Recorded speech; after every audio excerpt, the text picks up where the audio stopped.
মানিকগঞ্জ পৌরসভার নির্বাচন আমি 5টা বছর সততা নিষ্ঠার সাথে আমি চালিয়েছি।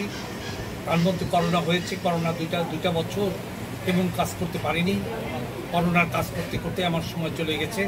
তারপর আমি যথেষ্ট উন্নয়ন করেছি। বিশেষ করে বাস স্ট্যান্ড থেকে বেউথা পর্যন্ত যে 4 লেন রাস্তাটা, এটা সম্পূর্ণভাবে আমার শেখ হাসিনা সরকার করেছে, কিন্তু আমার অত্যন্ত তদারকি ছিল। কোনো লোক আসলে আমরা লজ্জাই পেতাম যে এই নাকি জেলা শহরের রাস্তাঘাটের অবস্থা।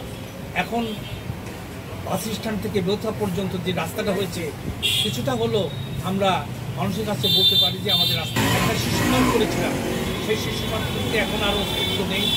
আমি ইতিমধ্যেই শহরের উপর দিয়ে বয়ে যাওয়ার যে খালটা ছিল, সেই খালটা এডিবির অর্থায়নে আমরা খালটা নতুন একটা প্রজেক্ট দিয়েছি প্রায় 23 কোটি টাকার বিনিময়ে। এই খালটা কাজটা কমপ্লিট আমি করে যেতে পারিনি সময়ের কারণে। এই কাজটা কমপ্লিট হয়ে গেলে মানিকগঞ্জের চেহারাটাও, শহরের চেহারাটাও অনেকটা পরিবর্তন হবে এবং গলি যতগুলি রাস্তা ছিল আমার আমলে সেই রাস্তাগুলি আমি সম্পূর্ণ করেছি।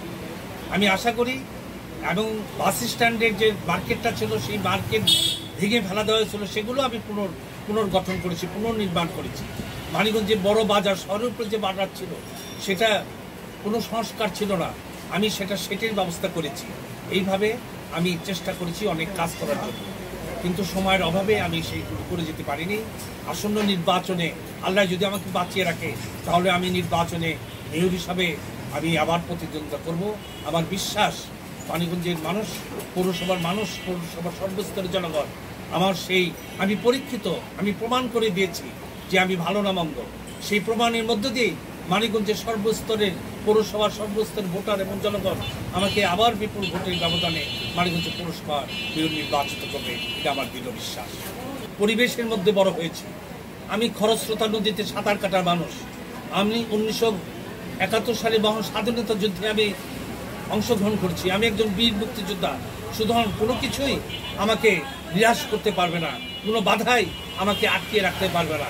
জনগণের এই যে আশা আকাঙ্ক্ষা, নিশ্চয়ই তাদেরকে সাথে নিয়ে আমি তাদের আশা আকাঙ্ক্ষা মানিকগঞ্জ পৌরসভাকে একটা স্মার্ট পৌরসভা হিসাবে আমি গড়ে তুলতে চাই।